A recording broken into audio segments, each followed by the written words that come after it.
hari ini kita bisa kumpul lagi pada pertemuan bulanan kita. Saya pernah bahas soal stunting, terus kita juga pernah di modul kesehatan dan gizi yang pakai isi piring kuda yang warna-warni dulu kan, kita pernah belajar ya.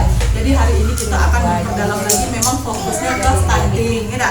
Jadi stunting itu apa? Stunting itu gangguan tumbuh kembang pada anak. Yuk, saya pernah ngomong itu kan.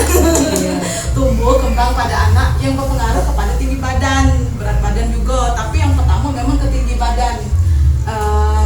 Macam mana cara mengukurnya? Jadi ada standar tinggi badan. Misal kalau umurnya sekian, itu harusnya tingginya sekian. Kalau umurnya sekian, tingginya sekian. Ternyata kalau pas umurnya sekian, tingginya gak sampai itu berarti sudah termasuk stunting kayak gitu. Nah, terus selain tinggi badan, berat badan juga, gangguan ke metabolisme juga itu stunting. Penyebabnya apa? Penyebabnya ada dua macam. Yang pertama secara langsung, yang kedua secara tidak langsung. Kalau penyebab langsung stunting, apalagi yang punya anak kecil, mungkin bidan-bidan waktu posyandu sudah sering ngomong. Biasanya penyebab stunting itu kekurangan gizi yang pertama. Terus juga infeksi penyakit yang terus-terusan, misalnya diare. Makanya kalau ibu waktu hamil, apalagi waktu COVID dulu kan, takutnya kan jangan sampai kena COVID. Nah, itu maksudnya tuh. Terus kalau penyebab tidak langsungnya, ada namanya stimulasi kepada anak. Kalau sudah ngomong soal stunting, apa sih dampaknya gitu. Yang pertama ya, anak itu kayak kecerdasannya kurang. Penyakit jelas dia lebih rentan, tapi bukan penyakit turunan ya, dia lebih rentan kena penyakit jantung, lebih rentan kena kolesterol kayak gitu dah. Apa itu gagal tumbuh, gagal kembang, dan gagal metabolisme? Kalau gagal tumbuh tadi yang pasti tingginya tadi tidak sesuai dengan umur. Kalau gagal kembang itu badannya itu kan, kalau anak tadi tinggi, dia juga biasanya kerdil kan. Metabolismenya juga biasanya tuh ada kelainan medis gitu. Nah, itu yang dampak ke belakang itunya, ke depannya ya.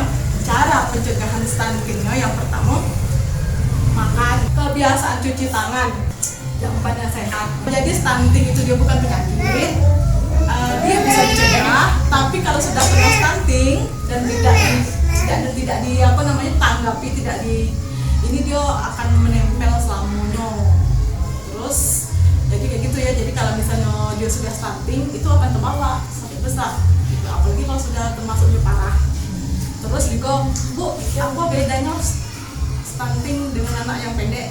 Kan ada kan, karena bapak emaknya pendek. Nah, ada kan, apa bedanya? Apakah orang tuh stunting juga? Jadi bedanya gini. Kalau stunting itu terjadi di bawah umur 6 tahun, tidak, karena dia masih tak tumbuh kembang tadi 6 tahun gitu. Nah, dia umurnya udah 6 tahun tapi masih pendek, itu dikatakan stunting. Tapi setelah umur 6 tahun dan dia masih pendek juga, itu namanya sudah perawakan, memang sudah pembawaan dari biasanya dari genetik kayak gitu. Itu bedanya ya ibu-ibu ya.